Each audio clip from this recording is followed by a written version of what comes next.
It's the vibes.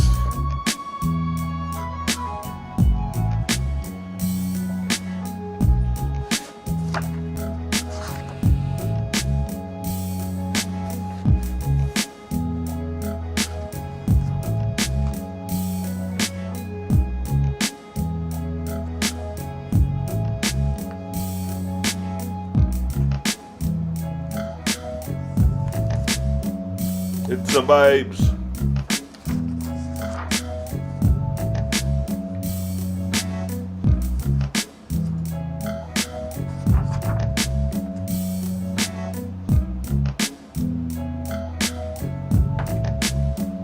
It's the vibes. Yes, family. Live and direct. Brother like brother, right?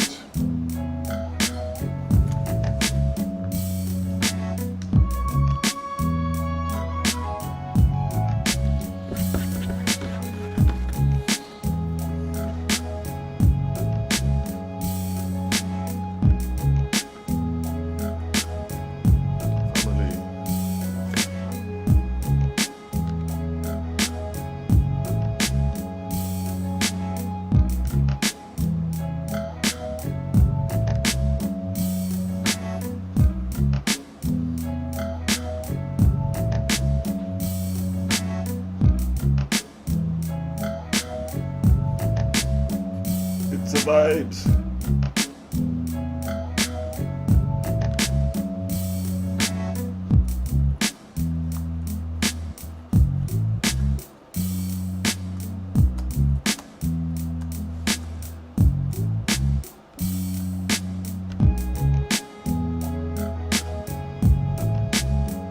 It's the vibes.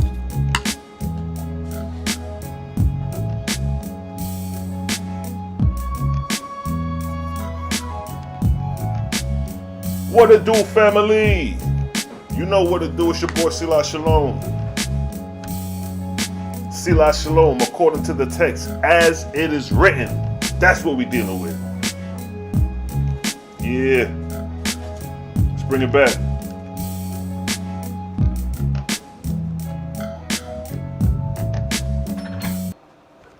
What it do, family? Peace and blessings. It's your boy Selah Shalom chiming in. Tune in to another episode. You dig? Let me fix my camera a little bit. Yeah. It's a vibe. So you know how we start off the vibes, man. Gotta roll a nice big head spliff for the hydrant, yeah? Real Trini style spliff, you know. A real Trini style spliff, you know. I ain't Jamaican, so I can't say me a Jamaican spliff. I have a Trini man, so if I roll a Trini style spliff, you know, for my Caribbean people out there. You know what I'm saying? We outside. I see you, family. Tony Greathouse, my brother, Kizzy, I see you, my sister, and Wagwan family. Yeah, man, I'm just chiming in for a hot second, you know what I mean? Felt like a vibe, so I said, yo, let me get on and just drop a vibes, you dig? Probably touch on these arc cycles of 3,000 year periods, you know what I mean? So I can show y'all the timetables or the timeline of history. So when you read the Bible don't really give you no timeline of history on the expanse of when this happened to when this happened in that time period, right? For example, if you was to ask somebody, what is the time period from Adam and Eve to the flood of Noah? If you ask somebody who studied the Bible, the best answer they could give you is by adding up the years of the descendants of Adam to Noah or the flood, and they'll say, oh, well, that's the time period. Not even 2,000 years. I think it's like, I looked it up on my phone, like, what is the time period from Adam to Noah? I'm going to look that up real quick. I'm going to just put that in, the time period from Adam to Noah, and see what comes up. I'm going to pull this up on my phone real quick just to show you. All right. I already looked it up. All right, so it says here, if you could see, it says, the time from Adam to Noah at the time of the flood is 1,656 years. That's what it says the time period from Adam to the flood is. That don't even make up an arc cycle of 3,000 years. So if you was to go by the biblical timetables, Adam to the flood will be the first arc cycle after the creation of man. That shit wouldn't even make it to the second arc cycle. So now, the OAHSPE gives you a timetable, a time measure, based off the timetables of prophecy and based off these arc cycles of 3,000-year periods. So, we're going to touch on that real quick. As here, bang, what do we have here? This is the timetables of prophecy laid out. These are the arc cycles of 3,000-year periods starting from the creation of man to our present time. So now, from the creation of man, or the time of Adam, to the flood in the OAHSPE, you can see right here that the 17th arc cycle, at the beginning of the 17th arc cycle is when the flood took place. So you have 16 arc cycles from the creation of man to the flood, 3,000-year period. So when you add it up, that's 48,000 years. So you got 48,000 years from the flood, from the creation of man to the flood.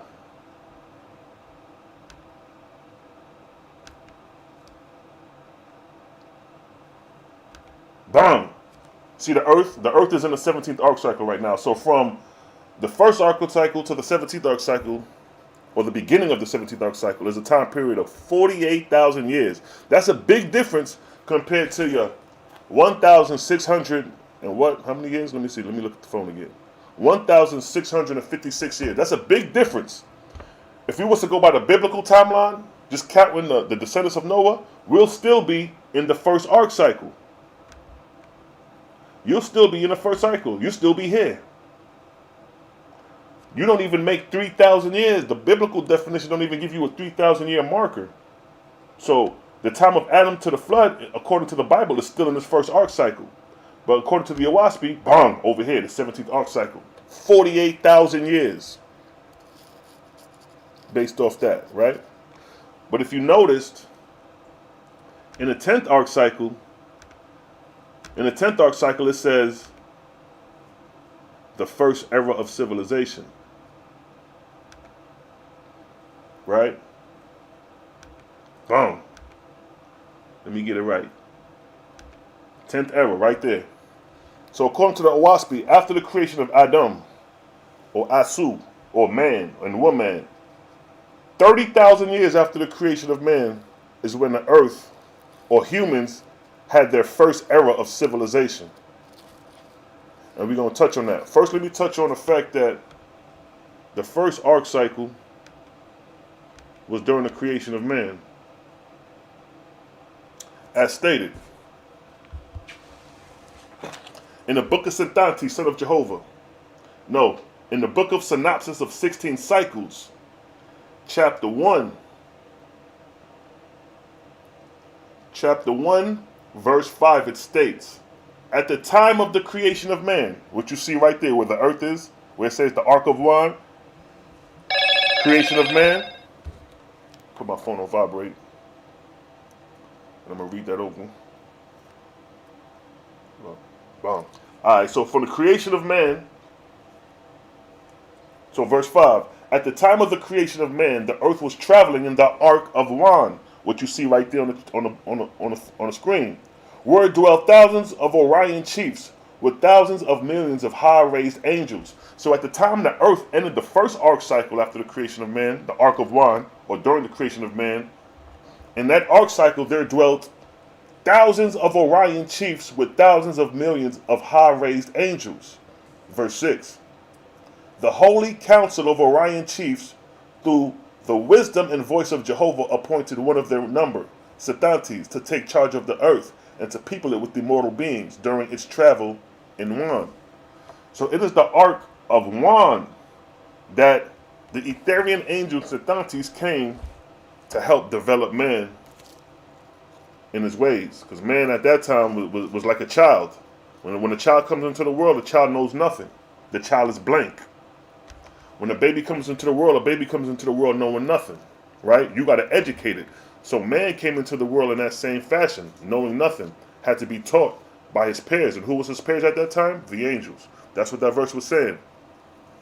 The archangel Sethantes came to the earth to help lift man up, to teach them. At that time, man was walking on all fours. Man didn't even know how to walk on his feet. And the angels taught men how to walk upright, taught men how to clothe themselves, taught men alphabet, taught men a lot of things during their stay in the Ark of One. So I just wanted to show you that right there with the Ark of One. This is the first Ark cycle when man is created. So now we have a time chart that we can count the time periods of the human history. So you got the first Ark cycle after the creation of man, the second Ark cycle after the creation of man, and these are 3,000 year periods with slight variations of years, but for the most part, it's 3,000 year periods as a basis. So now we could count the time of man. So the first Ark cycle is 3,000 years. The second Ark cycle, man, 6,000, 12,000, and so on as we go. That's how you count. That's how you count the history based off these Ark cycles of 3,000 year periods. Now notice when the earth comes into the 10th Ark cycle, it says the first era of civilization. And in the OAHSPE, it talks about that first era of civilization briefly during the synopsis of 16 cycles. Now in that same book of the synopsis of 16 cycles, chapter 1, verse 18, it states, the 10th cycle is what you see on the screen right now where the earth is in. The 10th cycle, the Ark of Nu. And it's funny they say the Ark of Nu, N-U, because Nu is the primordial waters of the Egyptian creation story, but here it's an Ark cycle of a 3,000 year period called the Ark of Nu. Now let's see what the OAHSPE say, verse 18. The 10th cycle was under Miselativa, chieftainess, female goddess, of the arches of Logosback in the Ark of Nu, and her harvest was 10,800 million. Now when it says her harvest was 10,800 million, that means the amount of souls that graduated off the planet during her reign. You know what I'm saying? So the same way it's the duty of true God to help you graduate off the planet, it's the duty of the Etherians to see how many souls they could birth into the Etherian realms during their arc cycle of 3,000 years. So Etherian angels are in control of arc cycles of 3,000 years, while the atmospherian angels are in control of 400 year periods within the arc cycle. So verse 19, and now the earth was full of people. All the continents and islands of the earth were inhabited by man. So 30,000 years after the creation of man, the earth was inhabited over. This is the first era of civilization. While we probably thinking, oh, Columbus discovered America in the West, it's the first time we've been to the West. Nah, over here it's saying that 30,000 years after the creation of man, man was already populating the planet and all continents and islands, right? It says again, and now the earth was full of people. All the continents and islands of the earth were inhabited by man, nor was there left any wilderness wherein man did not dwell. So it's showing you that man occupied the whole planet, similar to how we do now, right? So that's what it's saying right there. It's just to show you that man, this is not the first time of civilization. Egypt, 6,000 years ago, wasn't the first era of civilization. But here, the 10th arc cycle is the first era of civilization. And it gives you more details. Let me go to verse 21, just to keep it on the topic. Verse 21, and man dwelt in peace, and the earth was tilled and brought forth abundantly of everything that was good for man to eat, and to clothe himself. And there were in those days great cities of hundreds and thousands of inhabitants, thousands and thousands of such cities, and all the 5 great cities, and all the 5 great divisions of the earth. So right here it's telling you that it was thousands upon thousands of cities back then. Hold on, let me answer the door right quick. Give me 1 second.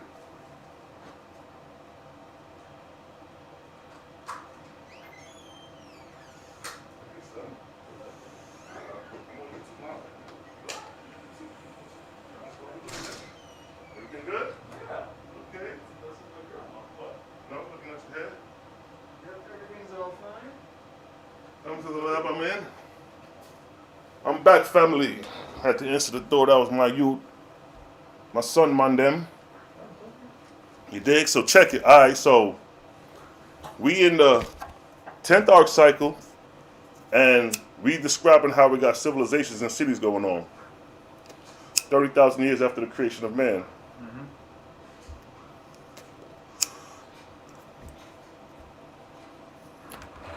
Had to take a spliff, take a hit real quick. You dig? There you go, son. Say what's up, family. Say what's up to my son. Say what's up. What's up, y'all? See my son? Your hand in the way. Where's the mic? I said your hand was in the way. They couldn't see your face. Oh, what up, y'all? See my son, them natty dreadlocks. Yeah, man. So check it. Back to the bizno. So we in the 10th arc cycle. That what says here. And man dwelt in peace, and the earth was tilled and brought forth abundantly everything that was good for man to eat and to clothe himself.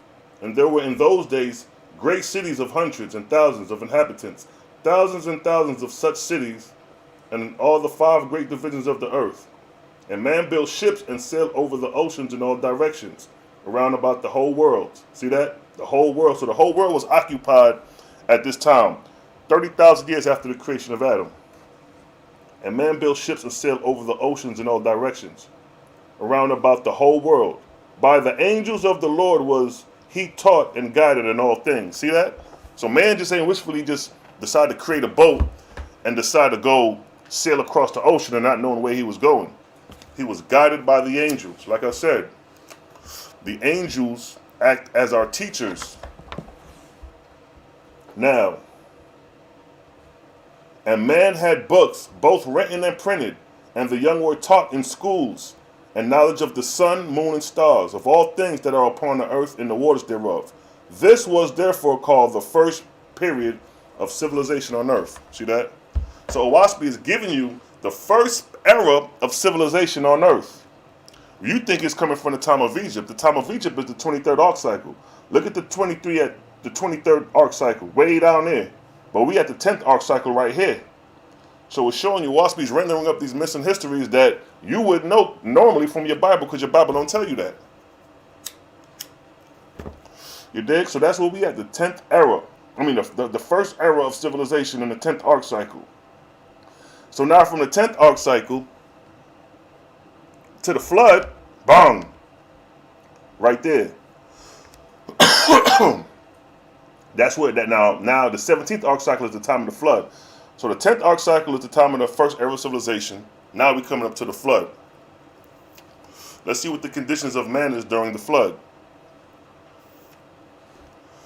Everything good, son? Yep. All right.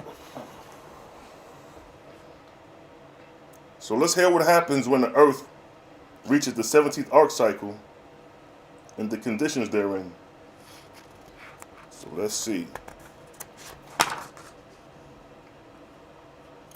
So now, when we come to the 17th arc cycle, that's the time of Aph, the son of Jehovah, the Etherian angel. He's the one who came in the 17th arc cycle, and that was in charge of the sinking of the continent of Pan.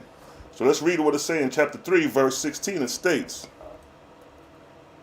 Now the council deliberated, and after a while caused the records of the earth and her heavens to be examined.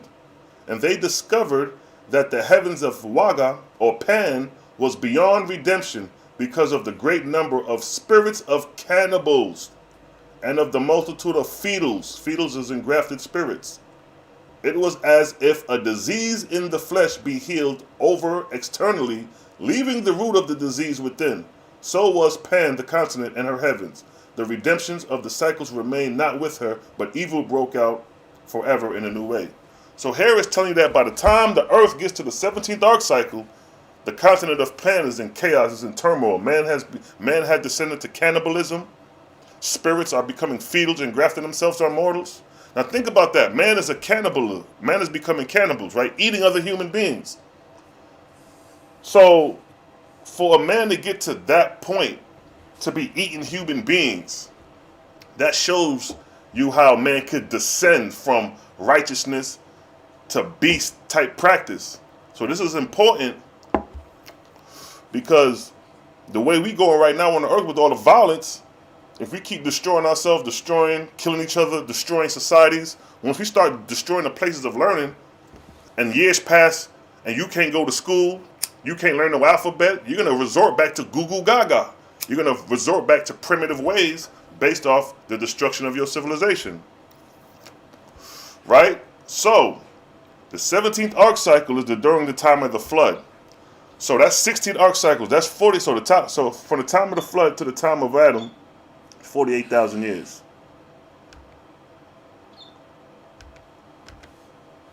So we see what the conditions are at that time as well. Right? All right. So now, let's see what he says. When I say he, meaning the Creator, on motion. So it states in verse 17, so Jehovah said, Yahweh said, now will I prune the earth and her heavens. Behold, the division of Pan shall be hewn off and cast beneath the waters of the ocean. Her heaven shall be no longer tenable to the spirits of destruction. For I will render the foundation thereof and scatter them in the winds of heaven. So Jehovah gave the decree to sink the continent, because man was beyond redemption. Man was beyond man was beyond redemption, meaning he cannot be saved. He cannot be resurrected. He over here eating human beings. He's descended to barbarianism. He descended to being an animal, because that's what animals do. Animals eat other animals. Humans ain't supposed to eat other humans. That's an animalistic behavior. But those are the conditions that man met during the time the earth entered the ark of Noah. And notice that the name of the ark is the Ark of Noah. See, Noah was the name of an ark cycle, not a person, but that's another story. So during the 17th ark cycle is when Jehovah decided to sink the continent of Pan. And then it states here,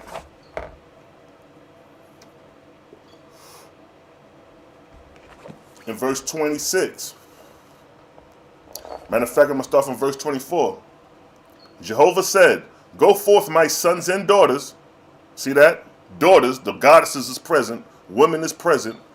Go forth, my sons and daughters, and prune my vineyard. Verse 25. Beseech my God of the earth and his lords with him to gather together all the angels of the earth from east to west, north and south to the land of Pan, bring them. So at this time, Jehovah's telling true God of heaven and earth, gather all the spirits, all the drudges, the fetals, evil spirits, and bring them to the continent of Pan, because that's where the great deliverance is going to happen at.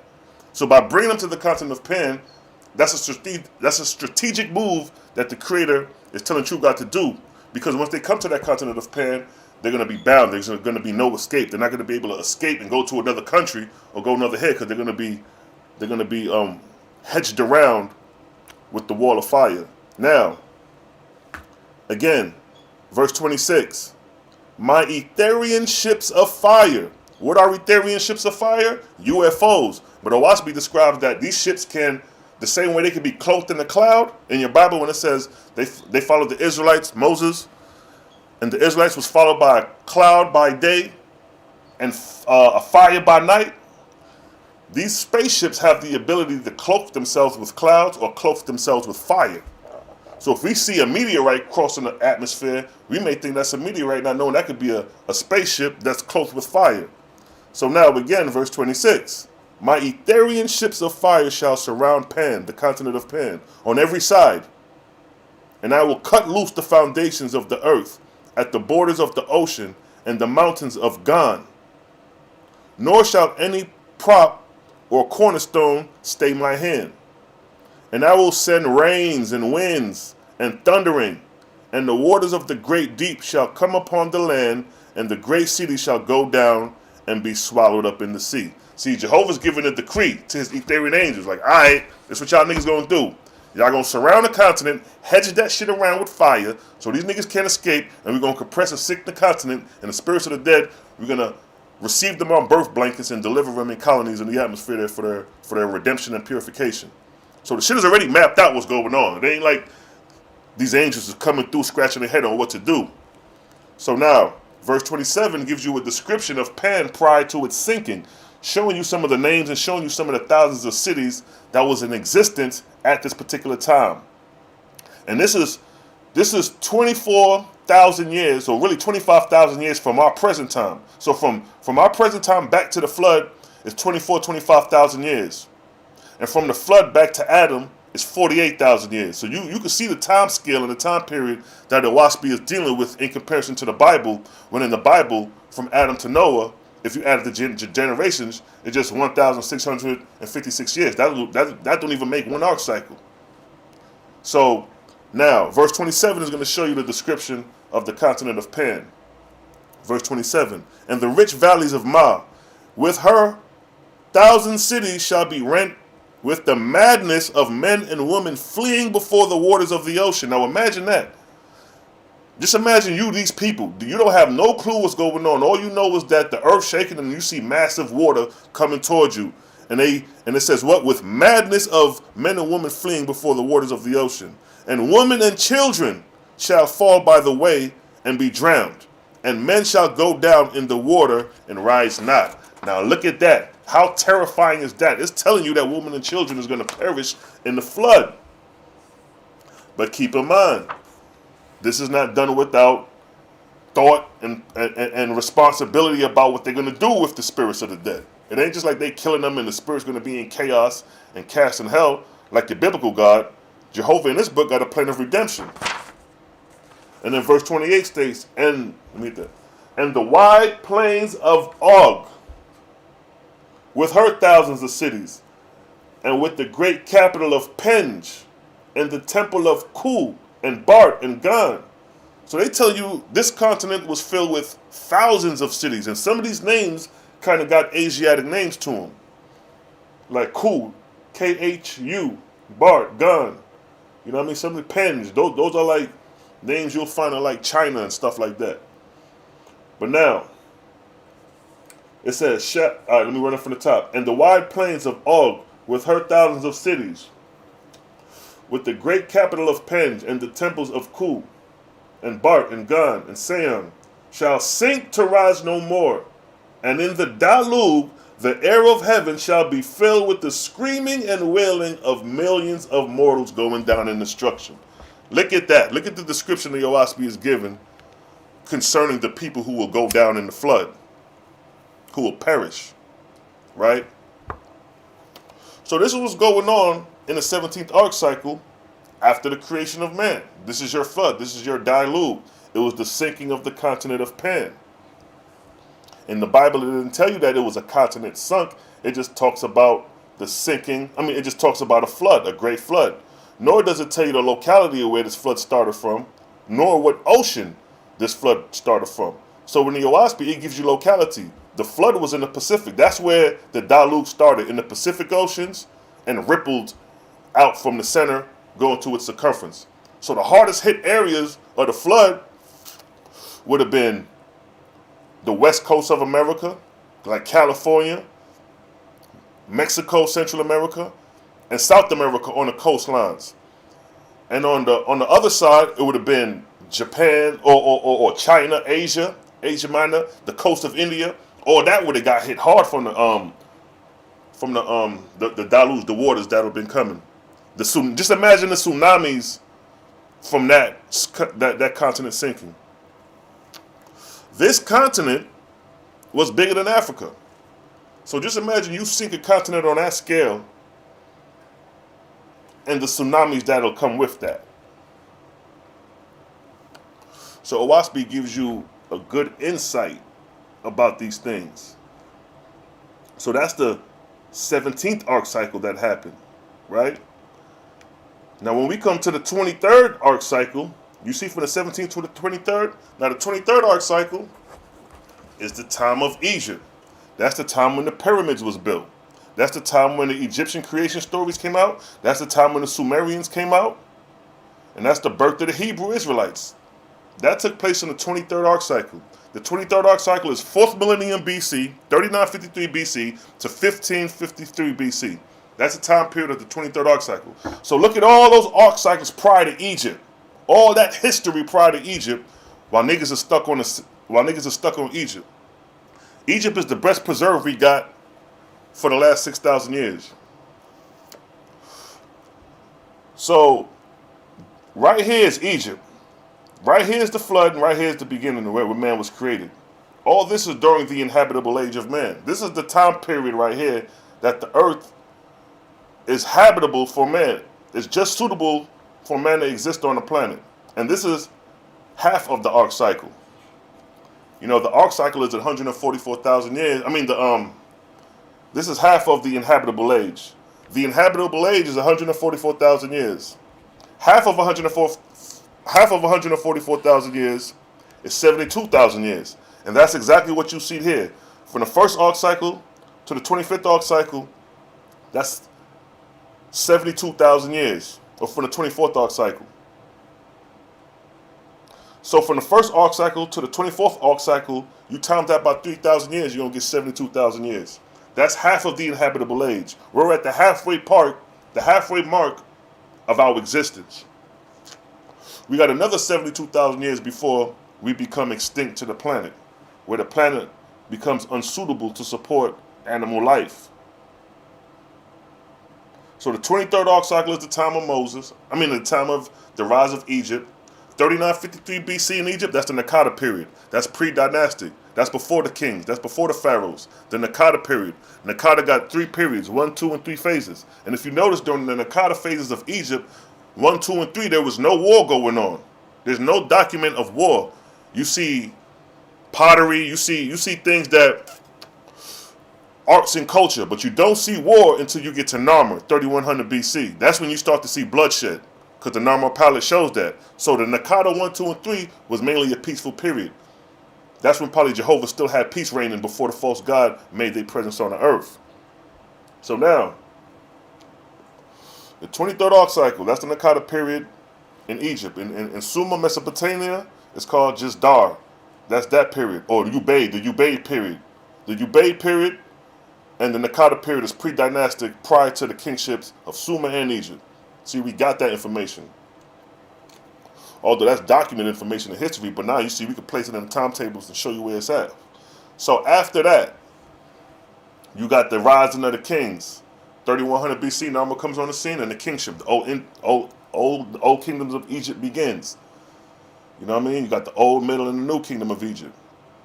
In Mesopotamia, you had the reigns of the Babylonians, the Assyrians.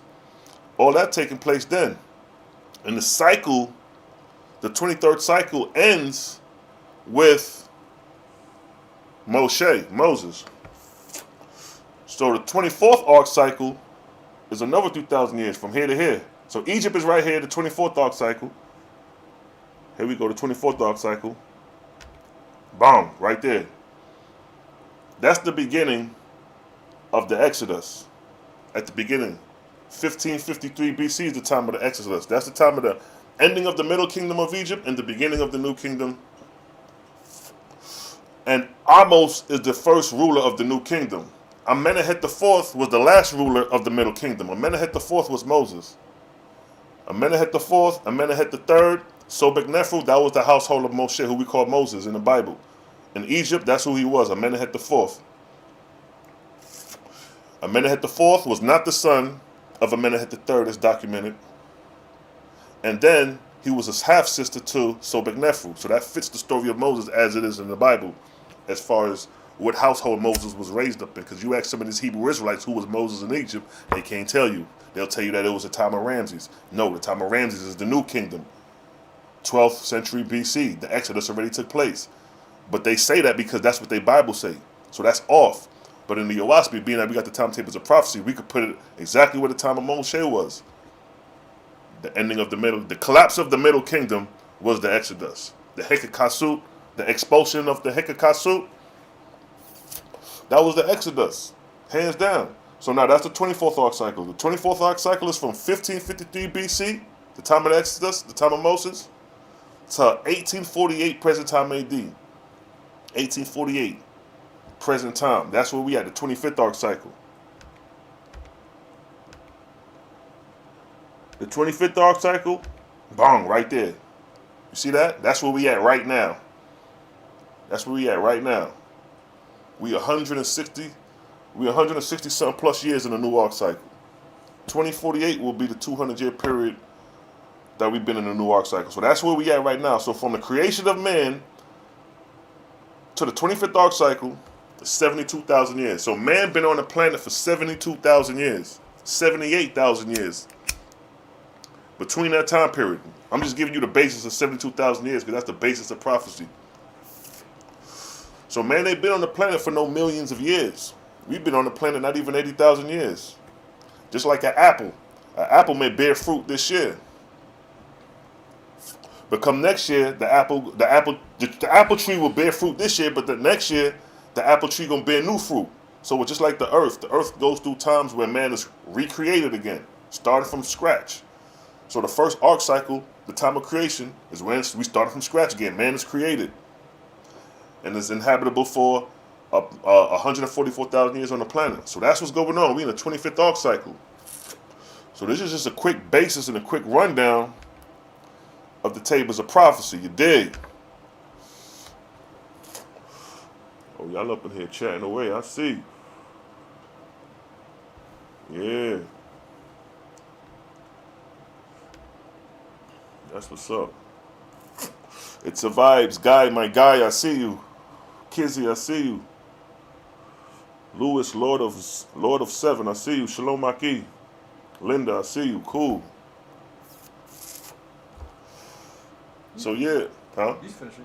Okay, so yeah, that's what's going on. We got the timetables of prophecy to show you that we got history charted out. We ain't scratching our head to see, well, when was the time of Adam to the time of this person, or when was the time of Jesus. We got all that charted on the timetables of prophecy. And that's just showing you the arc cycles of 3,000 years on a small grid. Now I can expand them arc cycles and show you the history from the beginning to the ending of that arc cycle on a grander scale. But that's just the basis right now. That's just a little bit to show you, keep you on point. Yeah. So like I said, the Bible ain't gonna give you these type of revelations. That's why the OAHSPE is here now, because this is the time where man is smart enough to know these things. To sit there and just be dull-minded or have no knowledge of time period, history, you know what I mean? That's not a good look. The Creator ain't looking for no stupid niggas. He looking for smart people. You got to be smart to govern the world and manage a kingdom. You can't be no dumb person doing that. Ain't that right, son? That's very true. Sambo Mint, I see you. Sambo, it's good.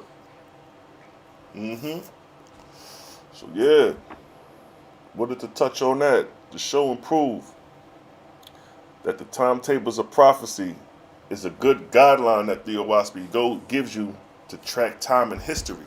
Because one thing that a lot of the Israelites get attacked on by the Kemetic community is that times and dates. Y'all don't know how to reference your times and dates. When the Kemetic tells you what was the time of Moses, y'all don't know. Y'all guessing. Y'all just throwing shit out there. Y'all don't know the time period. Israel spent 400 years in Egypt. When was that? See, y'all don't have those answers. Who stated the Bible? The Bible just gives you the story, but it don't give you the time periods to show you to tighten it. Like, all right, this way this happened, this way this happened. You know what I mean? Y'all got Ramses in the Bible. The time of Ramses is during the New Kingdom. The Exodus took place during the expulsion of the Hikikasu. 1556 is when that took place. Ramses is 1200 BC. Y'all like 300 years late. Y'all, and the killer is ain't no proof of the Exodus during the time of Ramses, but there's proof of an Exodus during the ending of the Middle Kingdom, called the expulsion of the Hyksos, the Shepherd Kings. Those are your Hebrews right there. Those are your mixed multitude leaving Egypt. See that?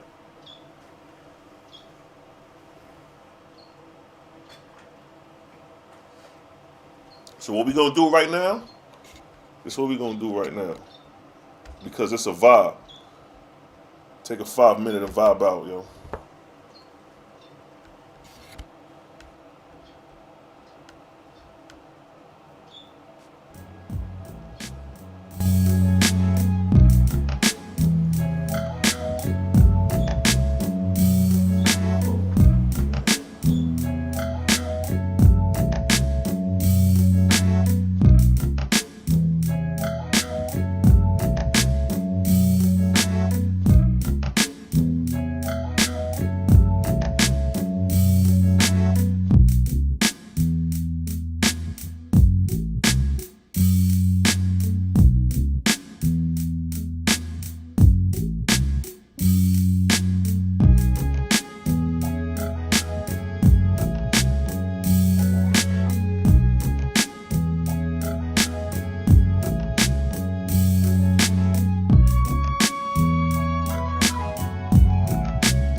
Yes, family.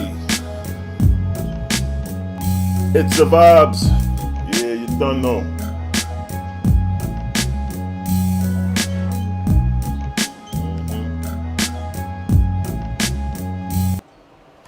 Yeah, though, we back at it. You know what I mean? Talk to y'all for a minute. You know what I mean? Just broke down, quick, fast, timetables, showing you the arc cycles of 3,000 year periods from the creation of man, from the first era of civilization, which is the 10th arc cycle, being 30,000 years after the creation of man. Then skipping up to the 17th arc cycle, the beginning of the 17th arc cycle, which was the time of the deluge, the flood, the sinking of the continent of Pan. And that's 48,000 years from the creation of man. You dig? And then from the sinking of the continent of Pan, which caused the deluge, the flood, and the arc of Noah, to our present time, it's 24,000 years. We're in the 25th arc cycle after the creation of man. That's the arc cycle we in right now, the 25th arc cycle called the Arc of Cosmon. That's where we at right now. So it's been 72, just giving you a basis, 72,000 years from the creation of man to our present time. And the OAHSPE shows that the solar system goes through orbits, and it's broken down into 8 sections. And these 8 sections are 576,000 years a section. You know what I mean? Or a garden or a magnitude. You know what I mean? So for each box, it's 8 circles. I mean, it's eight slots. So the solar system orbits around the Milky Way galaxy, chopped up in 8 slots. And these 8 slots are 576,000 years apiece. And those 8 slots, one slot, a box, is broken down into 4 sections. And those 4 sections are 144,000 years apiece. So 144,000 years times 4 give you 576,000 years. That one magnitude of that one box, right? So those 144,000 year periods, that 1, 2, 3, 4, those are the time periods of the changes of the earth. So the first 144,000 years is called the time of creation, where things are created and regenerated on the earth. The second age is called the inhabitable time, the inhabitable age, where the earth is suitable to support animal life and vegetation. Then after that is the third age. And the third age is the time of barrenness, where the soil has been exhausted, grass cannot generate, no more greenery. That's when, just like a garden, when you exhaust all the soil and you can't bear no more fruit in that garden. The whole planet, when it gets like that, it's called the age of barrenness. And at that time, man would be extinct to the planet at the third age. And then you got the fourth age, which is the time of rest, or the time of destruction, or the time of dissolution, where the earth is dissipated back into a dust, only to start over from the first age to be created again. Those are called the 4 ages, and each one of those ages are 144,000 years. So 144,000 years times 4, you get 576,000 years for one box, one magnitude. So according to the OAHSPE, we're in the 7th box. We're in the 7th magnitude. So what does that mean? That means that the earth has produced mortals 6 times from its creation to its extinction. And now we're the 7th stock of creation. See that? That's how cold-blooded the OAHSPE is. Man ain't the first creation. This ain't the first creation. And then to make it even more cold-blooded, in the OAHSPE, in the book of Satantes, it says, when the angels came, the earth was in its 3rd circuit of the sea vorcum. The sea vorcum is the chief vortex, the vortex that the solar system travels in. It said it was in its 3rd circuit, meaning it orbited 3 times. That's 24 times. So you telling me we're in the 24th, so that's 24 times the earth, the orb. That's how many times man been created and inhabited on the planet. 8, 16, 24. We the 24th stock, according to that verse. So it's been 24 previous creations of mortals prior to our previous existence now. So that's like saying the apple tree produced apples 23 seasons prior to this apple tree this year. This is the 24th stock of fruits this summer, prior to 23 summers ago. So this is the 24th stock of humans prior to 23 existence of mortals from creation to extinction. When the OAHSPE say in its third circuit, orbiting the solar system or the Sivorkum 3 times, and it's 8 slots. So that first revolution, that first completion is 8. The second completion is 16. The third completion is 24. We're in the 24th, in the 7th garden. That's what's going on. Now, some ain't probably catching what I'm saying right off the bat, because you got to study this shit to notice. I'm just spewing this shit off the head to show you, like, I know what the fuck I'm talking about when it comes to this shit. I done studied this shit for long enough. This ain't no book you don't get overnight. That's what I keep saying. That's why I keep picking up the book and be like, look how thick the book is. You ain't gonna get that overnight. This takes due diligence and studies. And when you can spew it off the head like me, that's when you know you've been studying the book.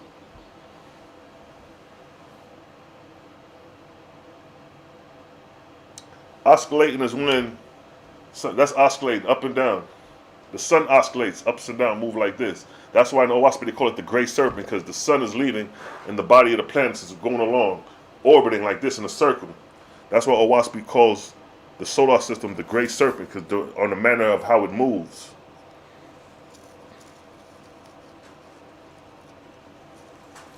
Yes, yes, yes. So that's what's going on. That's how deep the OAHSPE is. This is not the first creation. In one sense, this is the 7th. We're in the 7th magnitude, the 7th box. And then another verse will say, yo, you think that, son? You shit done orbited 3 times already. Oh, what? So, damn, that's 23 times niggas done been created. And we in the 24th stock, 7th garden. Interesting. Just like we don't know the histories of the previous arc cycles from the creation of man to the flood. And then from the flood to us, we barely got that history. We barely got 6,000 years of history.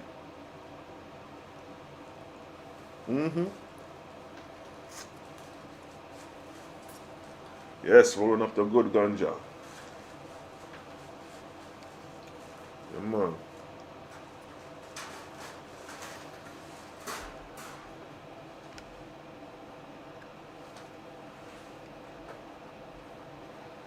Good vibes. You dig?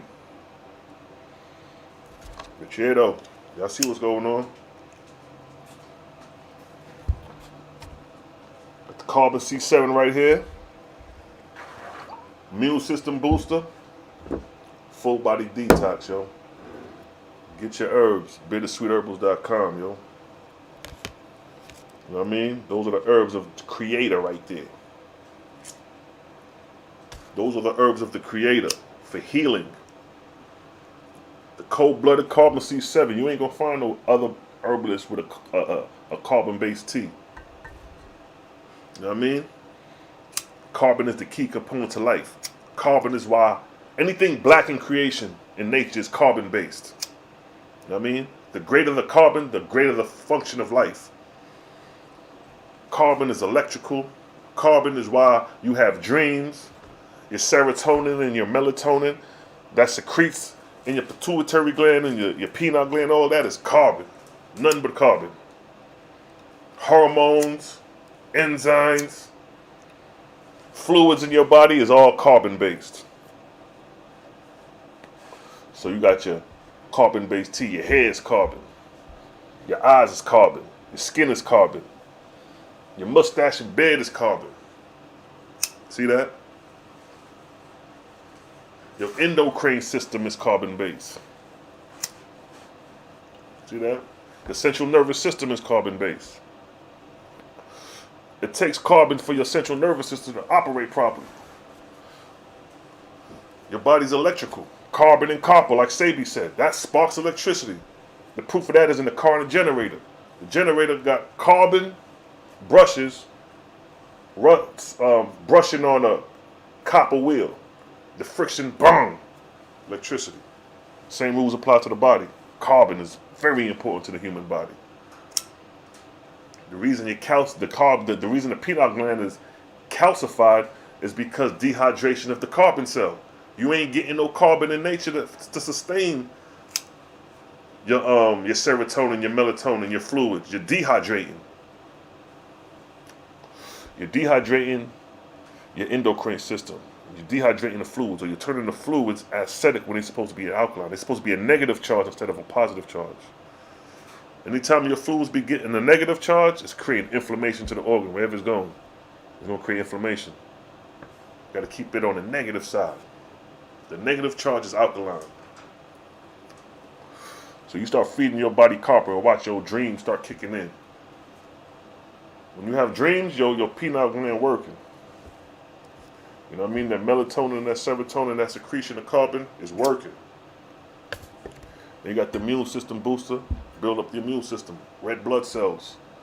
You know what I mean? Keep that iron going. Your blood is the key component to traveling, to supplying oxygen to all your organs. Your oxygen, the only way your organs can get oxygen is through your blood. The blood damn near is the conduit to this shit. The blood is connected to every 12 systems of the body, but every 12 systems is not connected to other portions of the system of your body system. But the blood is connected to all 12 systems. It supplies oxygen to everything. So the more plant-based iron you got, boom, boom, the more your blood is going to supply oxygen to your organs and keep your oxygen thriving where they need to be. If your blood becomes uric acid, you know uric acid is acid in the blood. When you get acid in the blood on that level and your doctor describes you got uric acid, you're going to be in aching pain because your organs is going to be inflamed due to the oxygen that is now acidic base has a positive charge, and that positive charge oxygen cell is like fire to the organ. It's burning the organ. That's what's going on. But until you get the negative charge, because you got uric acid, you got to drain that fire out. How you drain that fire out? You got to come to the alkaline side. You know what I mean? Now you got to get alkaline-based, iron-based plants, and what's this going to do? It's going to start fighting off, or it's going to start giving the oxygen cell more negative charged electrons. It's going to give that positive oxygen cell more electrons, and those electrons is working. It's cooling down the fire, burning the fire out. Bang! Once the fire is out, you can start feeding that negative charged oxygen cell to that organ and start hydrating it. Yeah, your boy know what the hell he's talking about on a rudimentary level. You know what I'm saying? And you got the full body detox. That's cleaning out the whole body right there. It's got every mineral that the body got. You know what I mean? The body needs type shit. Full body detox. You know what I mean? Hit up the website, get your detox. You know what I mean? That's how we move in. Trey P, I see you, King. What's good, brother? Jamel, I see you. That's deep. You really know the body. Well, you know, I'm just giving you the basics. See, like, you know, there's people who could break this shit down way better than me as far as anatomy of the body, you know what I mean? Like school teachers type shit. But for me, I got to bring it to where people can understand on a basic and simple level. So I deal with the simplicity of it, but the simplicity could become complex when I start going in, you know what I mean? Because I deal with the foundational principles of things. So, you know what I mean? The body made up of minerals. So what minerals represent the body? The body has 12 systems. You got to know those 12 systems. You ain't got to know them off the head, but you got to just be aware of it. The respiratory system, you know what I mean? The blood system, the skeleton system, you know what I mean? The digestive system. These are different systems you got to just be aware of and see how it functions. You know what I mean? Your endocrine system, your central nervous system. See, your central nervous system, which is carbon-based as well. Carbon is present.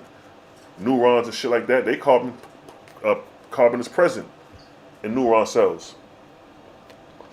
But the central nervous system, I don't want to get at it like that. I'm going to raise the question, right? This is the question. If the spirit exists in the body, and the body has 12 systems, what systems does the spirit rest in? The spirit got to be somewhere. The answer is the central nervous system. The central nervous system is the seat of the spirit. The spirit mean electrical, electricity. That's what spirit is. It's electrical, it's living, it's alive, right? So the central nervous system, which is the brain and the spinal cord, that's the seat of the spirit in the body. The body is the temple. The central nervous system is the seat of God. This is the spirit right here, your consciousness, what you call consciousness. You know what I mean? This is your connection to the spirit world right here. Because your third eye, that pineal gland, that's your connection to the spirit world.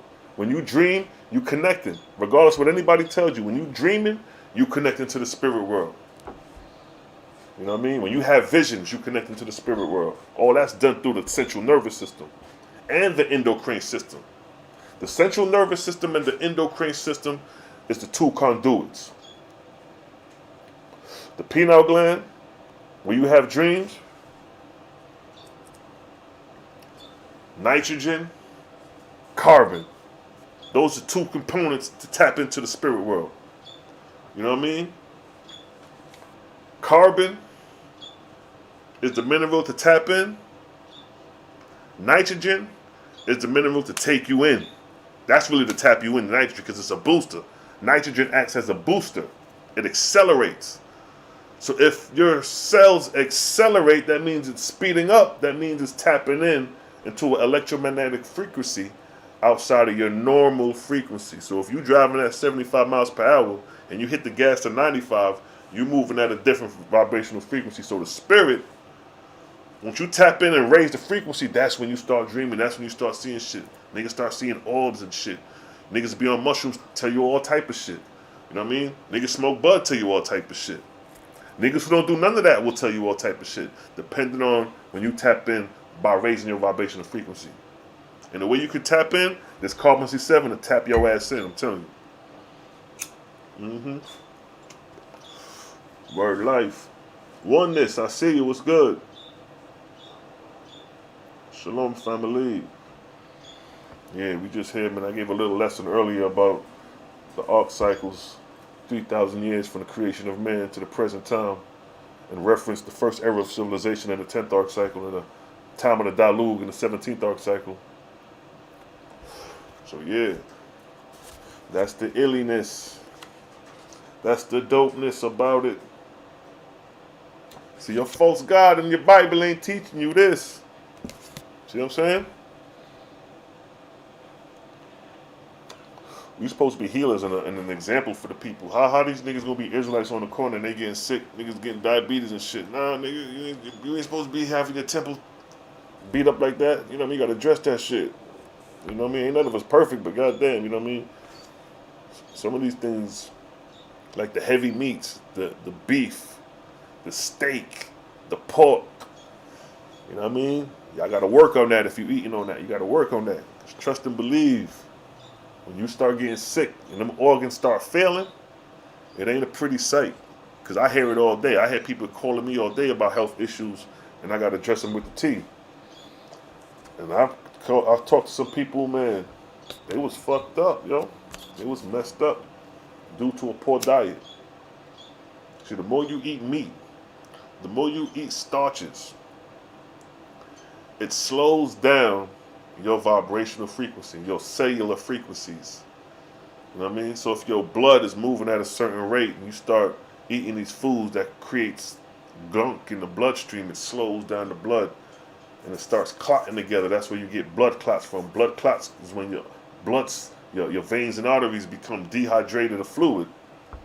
You know what I mean? The plasma in your blood, that plasma that carries the blood cells, that becomes dehydrated and your blood starts to clot. Because it ain't getting the proper oxygen, because you're eating too much starches and too much beef and too much steak. And then you're not even drinking water. You may be drinking juices. You know what I mean? So you got to consider year in, year out, this what's going on. And then by the time you reach 25, 30, definitely 40. When you 40, niggas is going to have some health, diabetes, colon, something going on with the colon, something going on with the prostate. You know what I mean? So in order to avoid yourself going through those harmful conditions, take heed of your diet. Although the food may taste good, but in the long run, you're going to pay for that. You're going to pay for that. You want to stay on top of your diet.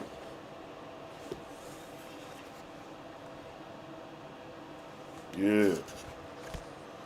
You're looking good over here.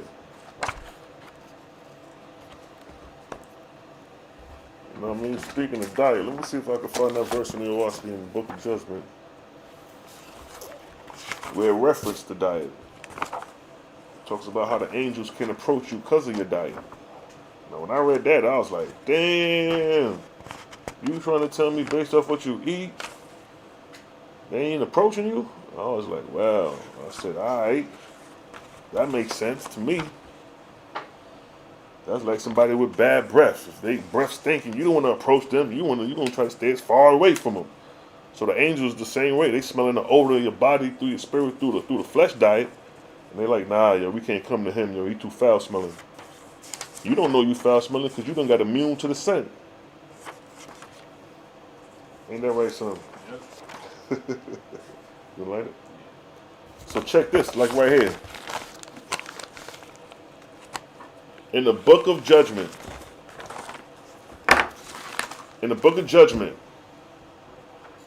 chapter 18, verse 11, it states, Verily I say unto you, ye have not fulfilled the first law. What is the first law? Which is to make clean your own corporeal bodies. See that? Because ye stuffed yourselves with carnal food, meaning meat, my holy angels cannot approach you. Neither can your understanding approach the place of my kingdom. See that? So the OAHSPE is telling you that a carnivorous diet is preventing you from communicating with the holy angels. The holy angels is right there trying to mess with you, but your diet, the vapors coming off your skin from that meat is foul smelling to the spirits. But if you was eating vegetation, fruits, vegetables, the vapor irradiating off your skin is going to be pleasant. It's approachable. It's like when you smell a damn flower and that shit smells sweet, it smells good. Or when you smell a mango, that shit smells sweet, it smells good, it smells good. When you smell dead flesh, that shit don't smell good. You know what I mean? You don't even want to approach the smell of dead flesh. So why you think the angels are gonna want to approach you with dead flesh consumed in your temple? You got to purify your temple. You know what I mean?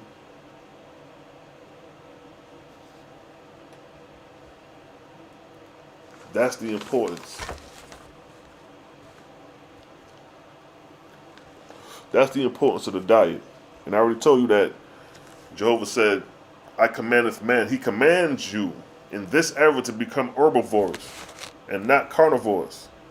So with that being said, if he put a commandment out, I mean, there's going to be some changes. There's going to be a lot of people perishing from poor diet based off that commandment. Because this is coming from the Creator. It ain't coming from True God. It's coming from the head honcho, the head nigga in charge, Jehovah, the Creator. Let's go to that verse and see what it say again. Right here.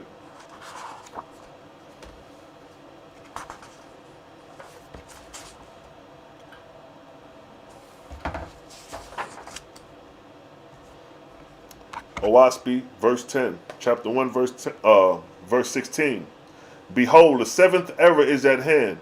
Thy Creator commandeth thy change from a carnivorous man of contention to a herbivorous man of peace.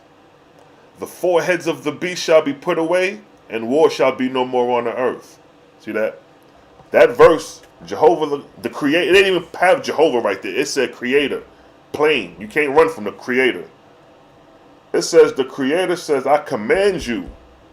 He giving you a commandment. You know how like the Israelites always like to talk about the law, statutes, and commandments? Well, this commandment's telling you to cut off the head of the beast. The beast meaning that diet, that beef, that steak, that meat, that fish, all that. OAHSPE tell you not even to eat fish. When I read that, I was like, damn. When I first got the OAHSPE and I read where it says don't even eat fish, I was like, damn. These niggas ain't playing. They for real about that spiritual shit. Yeah. They telling you not to eat fish. We thought you could slide, you know.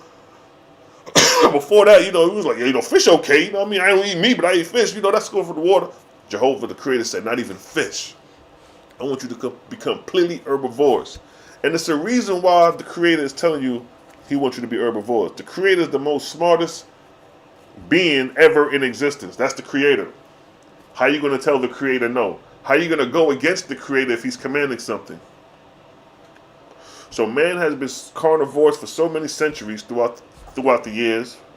Man has been eating meat. Ain't no more damn animals on the fucking planet. Niggas got to duplicate it, clone animals at this point, because niggas done ate all the animals off. Think about 2,000 years from now of men eating animals, eating meat, eating goat, cow, whatever. From 2,000 years to now, you know how many animals done been slaughtered and killed off for food?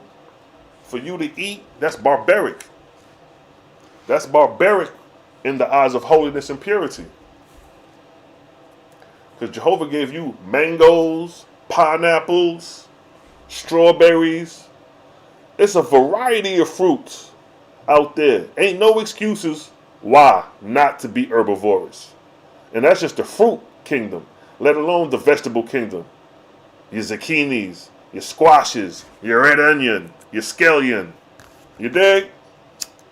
Your kale, for those who eat kale. And the meals you could make being creative with these fruits and vegetables ain't no excuse. And like I said, the more you purify your body with fruits and vegetables, the more you don't tap in. The more them angels gonna be like, this nigga ready now. He got them, the vibrational frequencies is raising up. Now he's able to where we could approach him and he could see us and have a conversation. See? The reason the angels ain't appearing to you niggas because you ain't prepared to see them. You got to be prepared to see. They already prepared. They waiting on you. So all the non-believers, that's why y'all eating meat, dairies, and all this. That's why you don't believe, because your diet is totally off. You're so carnivores, your soul is clogged and clouded with the fact that angels exist or spirits of the dead can communicate with the living. You too engrossed in flesh to understand that. But when you start purifying that body, start cleaning out them goddamn doorways, and you start hearing them tones, you're going to start hearing them tones, them frequencies. You'll tap in. Them electromagnetic frequencies, it's tones to that shit when you tap in. It's almost like jet fuel, like when the jet engine starts at an airport, and it's like a hot frequency. It's tones to this shit when you start tapping in. You tap into the tone, the frequency, and then you start hearing the voices, yo.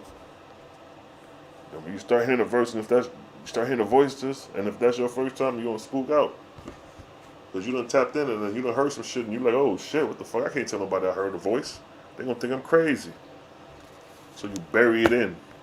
Because you don't want people to think you crazy because you heard a voice. This shit deep, yo. Backman, I see you. Eli, was good. What does the OAHSPE say about law of attraction? Yeah. That's exactly what I'm saying. You attract.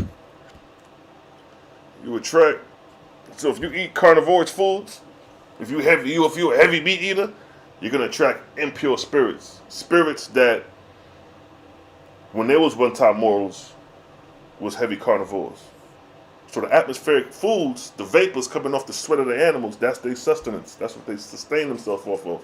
The sweat and the vapor off dead animals is what carnivore spirits sustain themselves with.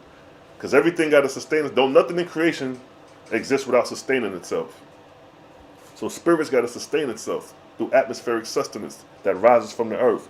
So angels that are pure, their sustenance would be that evaporates off of fruits, off of vegetation.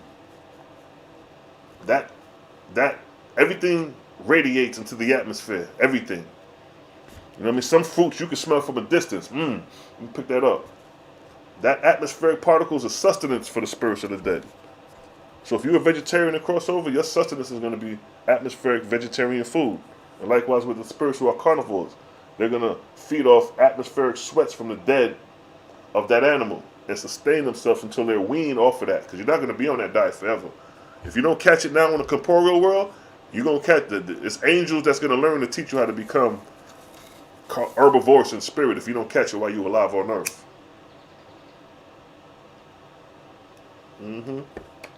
Angels eat. So let me show you a verse where it talks about that. Let me give you an example in the book of Satantes, where it talks about atmospheric sustenance as foods for spirits. You know what I mean? You think spirits just out here, or angels just out here existing without sustaining their spiritual body? You're mud. They may be able to sustain their body longer than ours, but they still gotta regroup. So let's see. Satantes chapter, Book of Satantes, Son of Jehovah, chapter 3, verse 27.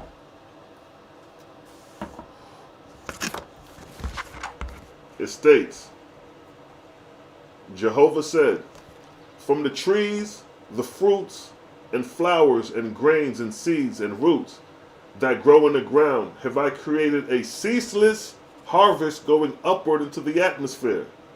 See that? Which shall be sustenance of the spirits of men born in heaven. See that? So right there, it's describing that the fruits that radiate off, the vapor that radiates off of fruits into the atmosphere are sustenance for newborn spirits in heaven. And then it states, but whosoever feast on flesh on earth, talking about carnivores, people who eat meat now, shall not find spiritual food in heaven. Take heed. Where flesh is eaten, but he shall return to the butchers and eating houses where flesh is eating, and he shall feast on the atmospherian parts thereon before it is rotten. So the carnivores who die in spirit, when it's time for you to eat, you're going to the places where animals are butchered, the eating houses where flesh is eaten, and ye shall feast off the atmospherian parts thereof before it is rotten. But ye guarded of them, lest they engraft themselves on mortals, fastening on their feasts, and so go down in destruction. So that's how deep the diet is, because it's not affecting you while you're alive on earth. It's also affecting your spiritual body when you cross over in spirit. It's almost like being handicapped, because they got to take you to impure places to feed you, just to keep you alive. Like, all right, we got to take this thing over here. He hungry. He got to sustain himself. So this is what he's accustomed to eating while he was alive on earth. So we got to give him that until we wean him off that as he matures in spirit. And this is like your first spirit life, couple of years in spirit after you die. So that's how deep the rabbit hole goes.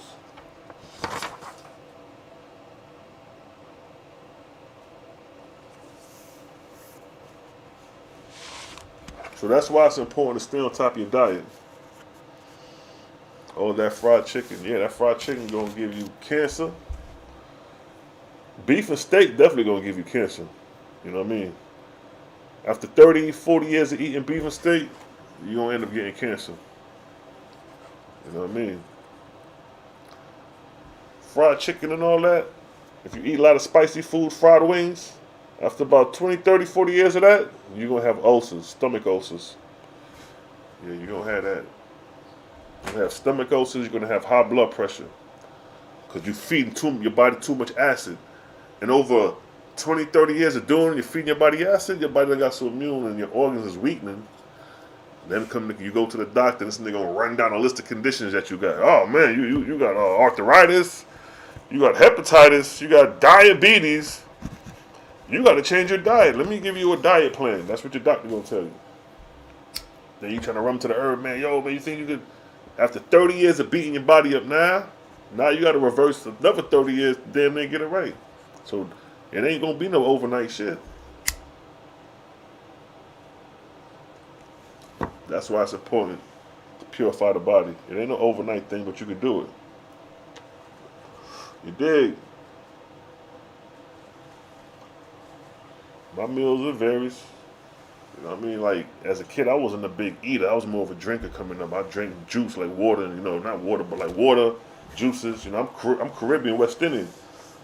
So we ain't come up like the American kids. We came up off of sea moss, you know what I mean, sorrel, Moby bark, you know what I mean? Certain juices your mother make for you from the she'll make it keeping the culture in America. So I was a strong little motherfucker coming up, you see what I'm saying?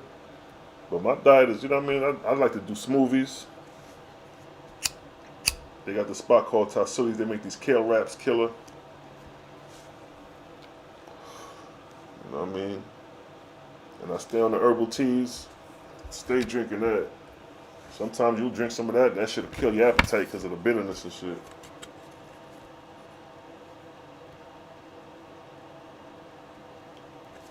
Your homemade bread with yeast and all that. Yeah, you know, you can do it a modification. You know what I mean? As long as you ain't overindulging. You know what I'm saying? We grew up in America, so it ain't like we gonna walk this motherfucker holy and pure and shit. Shit, we grew up in America and shit. We grew up with the foods, the red lobsters, the this, the that. We now trying to get it together, trying to figure this shit out. So, you know what I mean? It ain't no overnight thing. Don't feel guilty of nothing you do, even if you eating beef and chicken. You know what I mean? Because the long fucking run at the end of the day is you're gonna get there. You know what I mean? Just take time. Remember, we graduating off the planet. That's like telling a first grader, boy, you got 12 years till you graduate. You know what I mean? He looking at them 12 years like that's a long time, but he gonna get there. So keep up with the faith, yo. Sea moss, yeah. I got the sea moss on the website, the gel and the capsules. You know what I mean? The sea moss got a lot of minerals in it. The sea moss is high in iron, which is good for your blood. It's high in magnesium, which is good for your muscles, your joints. It's big and it's high in phosphorus and calcium, which is good for your bones. You know what I'm saying?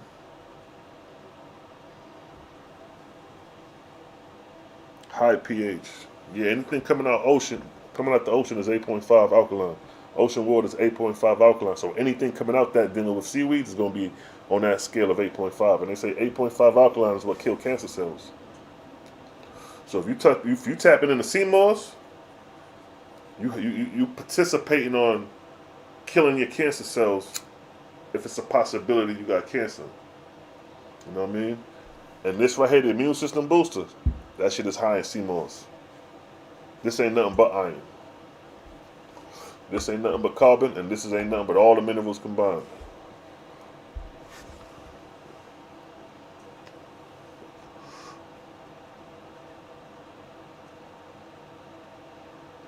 You're right, electronics and technologies are bad too, no doubt. Exactly. That's why at the end of the day we gotta see the establishment of Jehovah's Kingdom is on the countryside, getting land. So when we get the land, we out of the electromagnetic interference of technology. You know, we may still have bases in the city where we come do what we do like now. But then, you know what I mean, the sacred place is in the countryside. We may have no electricity going. Everything may be generated a different way. You know what I mean? Hit up a cabin and shit. Do. You know what I mean?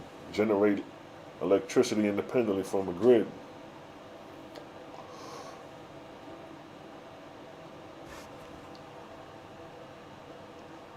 What up with thought though? You talking about the pyramid builder? Well, it was two of them.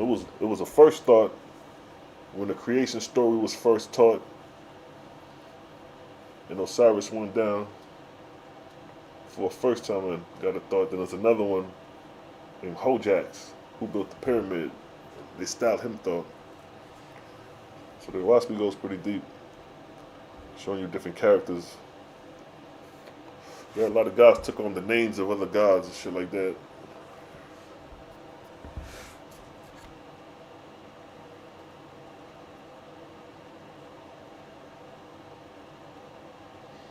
No doubt, hanging out with the Hopi Indians and all that, no doubt, Joe. You know what I mean? Native Indians, they the gatekeepers of the land. This they shit.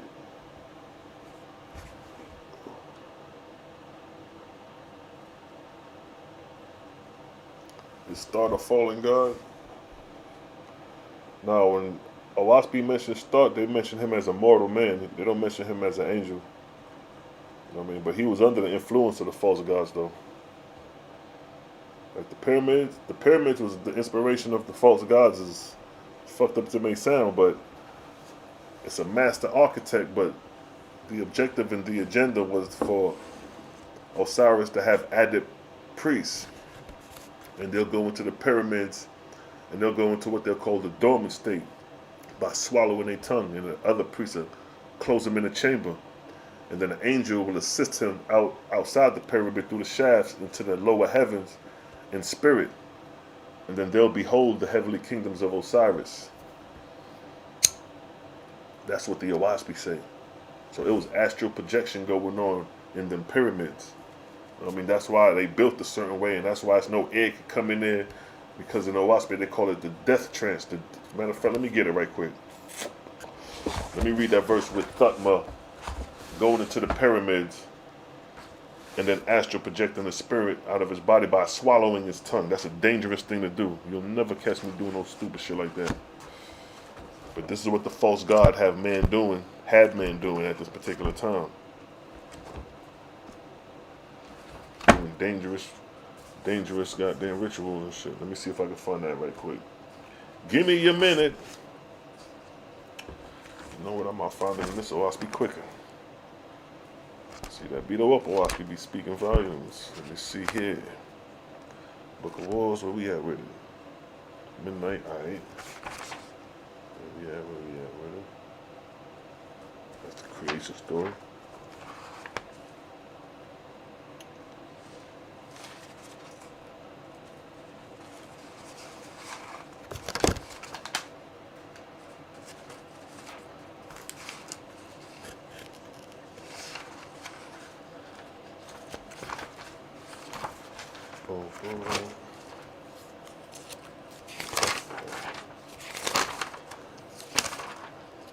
Here we go. Alright, so check it. This what's going on here.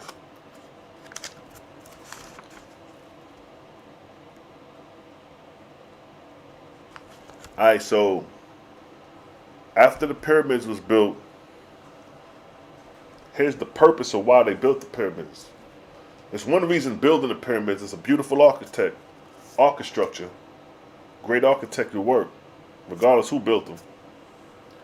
But the purpose of the shit is the question. What was the purpose of the pyramids?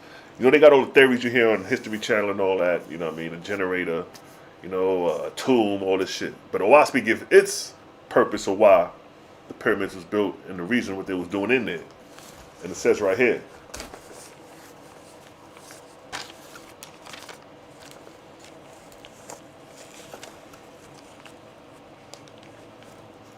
What verse shall I start?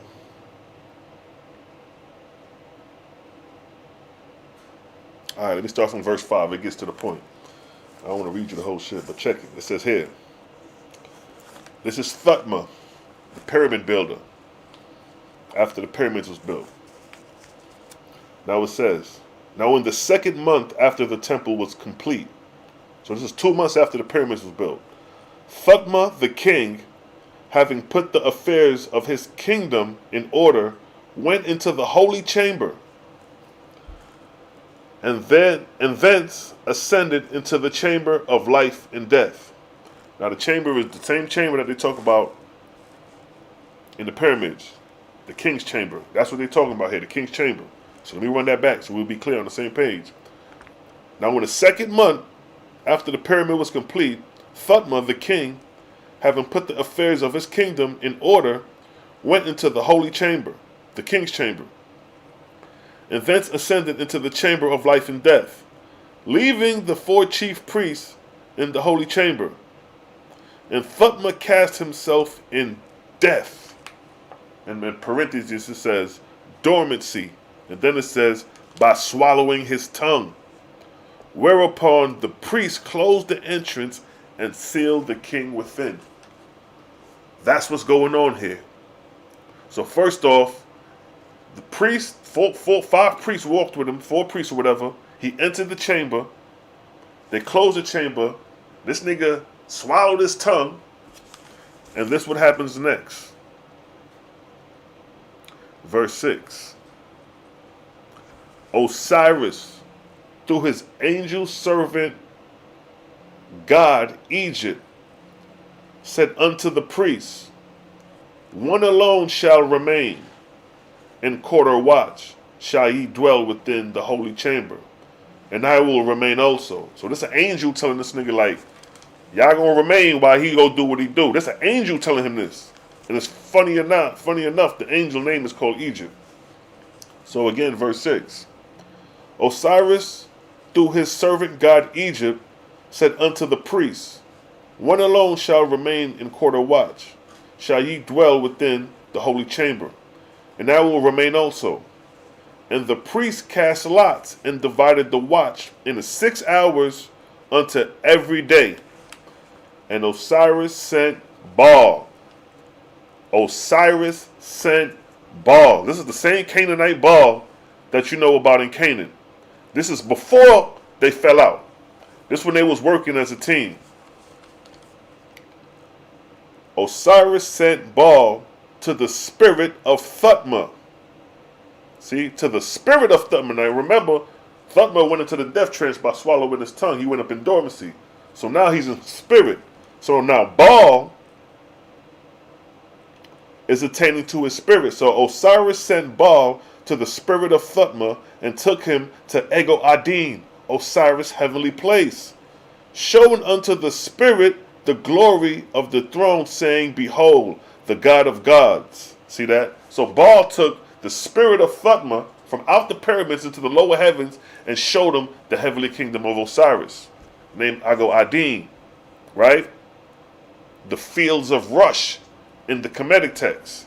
When you see Osiris sitting on the throne in the judgment hall of Ma'at, when you get to Osiris and you make it, you become one with Osiris in the fields of Rush, in his heavenly kingdom, in his domain. Same shit. Right here, the spirit of Thutmose is seeing the domain of Osiris in spirit.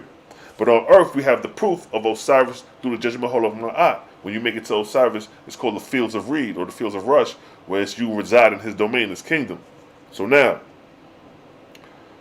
he says, behold, the God of gods. Thutmose said, now this is Thutmose in spirit, it is a great glory.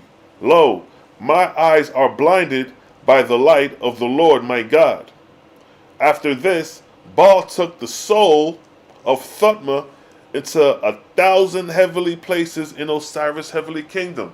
Imagine that. He took this man in spirit to 1,000 places within the heavenly kingdom of Osiris. That's like taking you in spirit to New York and you go through Manhattan, Bronx, Brooklyn, Queens, Staten Island. Then you may hit Jersey. That's what's going on here. That's what Thutmose is being assisted by Baal, showing him these things. Now, he says, lo, my eyes are blinded by the light of the Lord my God. After this, Baal took the soul of Thutmose into 1,000 heavenly places in Osiris' kingdom, and showed him the glory thereof. Verse 7. Thutmose said unto Baal, thou angel of God, thou hast shown me of a truth. God is in the image of man. See the deception? This nigga took the spirit of Thutmose into the lower heavens to show him Osiris sitting on the throne in his heavenly kingdom. And he said, behold, God is in the image of man. So now he's been deceived to believe that the creator is a man in his experience in spirit. Right? So now, after that, Baal took the soul of Thutmose. Here we go. God is in the image of man. Nor is there any but one God who ruleth over all. Verse 8. Baal said, how sayest thou? Then who is God? Thutmose said, how sayest thou? For behold, his glory was so great I could not look upon him. So Baal questioned this nigga like, hold up. He's starting to feel a certain way now, like, I know he God, but I'm God too. Like, he's feeling a certain way. So verse 9, then answered Baal, saying, only angels and mortals, these are the sum of all things. He that thou hast looked upon was even as thou art, a one-time mortal on a far-off star world. So we saying, yo, he just like you, a man. He came through the physical world, but not on this world, but on another inhabitable world when that planet was in its inhabitable age, showing you the expanse of creation. So now, he attained unto the Godhead to create a world unto himself, even as those who are in an Adam can create flowers and plants and serpents. Thus he came into the void regions of space and created the earth and her heavens, and they belong unto him, for they are his. And in like manner is every star world created and ruled by a God like unto thy God, who is Lord over all. So now Baal is deceiving him, giving them that whole fabricated creation story. He said he went into a space, far region, and created the heavens and the earth. That's where your 7-day creation myth is fabricated. He just touching on a vaguely statement on it. But then Thutmose said, "Oh, that all people knew these things. Oh, that I may remember them when I am returned to earth." See, he in spirit seeing this shit. Baal said, "More than this shalt thou remember, for I will now take thee to the hells of the adulterers and the Jehovians." Look at the deception that's going on here. Now he's deceiving Thutmose's spirit to say, I'm going to show you the hells of the Jehovians. The Jehovians are the true followers of the Creator. So he's using deception to say like, yo, these niggas in hell. But look what it say here. But Baal then took the soul of Thutmose to the hells of Dias. See that? At this time, Dias, Anu-Hasaj, was cast in hell in his heavenly kingdom. His shit was cast up, fucked up, while this was going on. So instead, he's taking them to the heavenly kingdoms of the hells of Dias and putting, saying, those are the Jehovians. More deceptions to be against those who follow the Creator. It says, Baal then took the soul of Thutmose to the hells of Dias and showed him the horrors thereof. But he took him not to the regions of God and Cryoshiva. He ain't taken him to true God's heavenly kingdom. He said, nah, I can't do that. If I show him that, I'm exposing what we got going on. So we took him to the hells of Dias and said, yo, these were the Jehovians burns who believe in the Creator. See the deception? Now, last verse. Verse 11. Now when Thutmose had traveled in heaven for 30 days, he was gone for a month, the moon cycle, Baal brought his spirit back to the chamber of death and showed him how to regain his corporeal parts. So Baal brought the spirit back in the pyramid, brought his spirit back to his body, and showed him how to regain his corporeal part. Because remember, he was in a death trance by swallowing his tongue. So he was literally out. But the way the pyramids was built, his body didn't rot.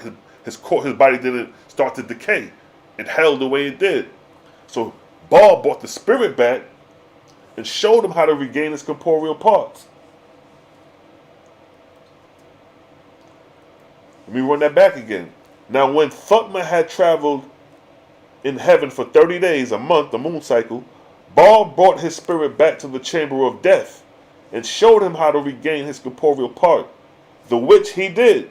And then Baal signaled unto Egypt, the angel Egypt, and the later spoke to the priests on watch, saying, Behold, Thutmose hath returned. Go thou and fetch thy brother, and deliver them into the holy chamber. Verse 12. And when they came, they unloosened the seal stone and delivered the king into the holy chamber. And he was awoke from his trance and remembered all he had seen in heaven. He remembered the shit, right? Which he related to the high priests who were with him. So he telling these cats, yo, my nigga, I seen the heavenly kingdoms of Osiris. Yo, I went to 1,000 cities. That's like somebody down here, you know, who live in the country. They never went out, they never left, and they went to New York, and one of them come back, tell them how New York was, and they just sitting around like, oh man, word, I can't wait till I go. That's what's going on here. So, Baal, behold, Thutmose had returned. Let me run it back. And then Baal signaled unto Egypt. No, verse 12, that's where we at. All right. And when they came, they unloosened the seal, the sealing stone, and delivered the king into the holy chamber. And he was awake from his trance and remembered all what he had seen in heaven and related it to the high priests who were with him. And both Baal and Egypt came in Sargos. Sargos is the ability to be seen by mortals. And talked in the holy chamber with Thutmose and the priests.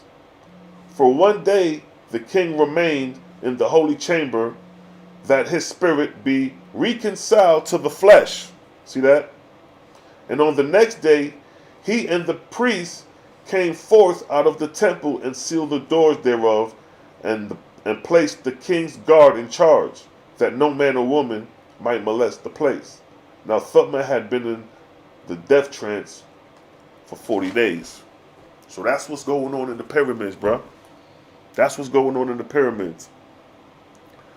The high priest was going in there, going into the death trance by swallowing their tongue and being guided by the guardian angel, which was Baal, into the lower heavens, beholding the lower heavens of Osiris' heavenly kingdom, then taking them to Dai's hell, saying that's the Jehovian kingdom, bringing them back, waking up out the death trance, the angel showing him how to regain his corporeal parts, unswallowing his tongue, however you do that, I don't want to know. And then he goes to the priest and tell him what happened or what he's seen. Oh, snap. Yo, I can't wait. All right, it's your turn. Come on. Boom. And the angels, the false gods, are doing all this just to collect their souls after death. So just imagine how intrigued Thutmose us to see that. So after he died, he ain't got no problem going there. He good. I'm like, bro, this shit was, I can't wait to die to go to that heavenly kingdom. So the deception runs deep with these false gods. They use mortals as pawns. So when you dream in this shit, don't think you just, it's a fragment of your imagination. Especially if a dream have meaning. It's astral projection going on. This angels coming, taking your spirit and taking you places. You know what I mean?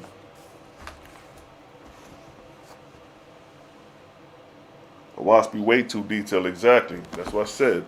Every stone unturned is turned in this joint. You know what I mean? It's definitely deep. You ain't, like I said, you ain't gonna get this information nowhere else. You ain't gonna get this information nowhere else, yo. That's why you gotta chime in. But I just want to chime in, man, and drop a quick lesson while I have some time. You know what I mean? I want to touch on the arc cycles of 3,000-year periods from the creation of mortals to where we at right now. You know what I mean? And just skim through a couple verses, do what we do, question and answer and freestyle. You know what I mean? So with that, you know what we're about to do? We're about to vibe out. You dig? We're about to vibe out. You know how we do, man. You know how we do.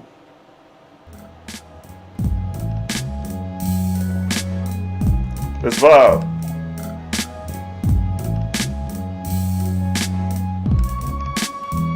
It's the vibes.